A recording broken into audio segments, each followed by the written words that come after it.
আবু সুফিয়ান রাদিয়াল্লাহু তাআলা আন তখনও মুসলমান হয় নাই।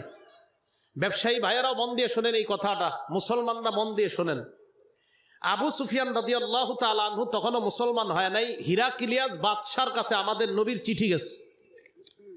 বাদশাকে চিঠি পড়ে শোনানো হইল। একজন নবী দাবি করছে মক্কার। বাদশাহ হিরাক্লিয়াস চিঠি পড়ার পর তখন বাদশাহ বলল, মক্কার কোনো মানুষ আশেপাশে আছে কিনা।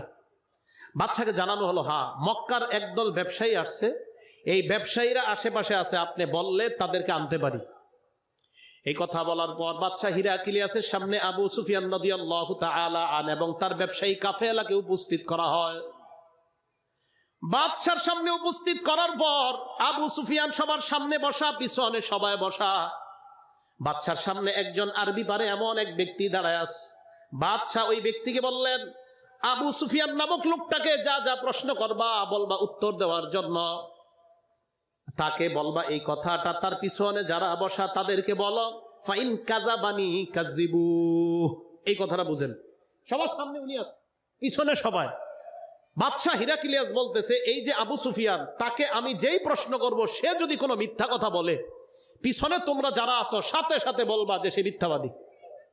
এটা কথা বুঝে আসছে আপনাদের? আবু সুফিয়ানকে আমি যত প্রশ্ন করব, কোন প্রশ্নে যদি সে উত্তরে উল্টা পাল্টা করে, তোমরা যারা পিছনে আছো সাথে সাথে তার ভুলটা ধরবা যে এই জায়গায় মিথ্যা কথা হয়েছে। আবু সুফিয়ান কয়, আমাকে অনেকগুলা প্রশ্ন করছে। লাউলাল হায়া মিন আইয়াসিরু আলাইয়া কাযিবা। আবু সুফিয়ান বলে, আমি চিন্তা করলাম মুহাম্মদের ব্যাপারে দুই একটা মিথ্যা কথা বলা যায় কিনা।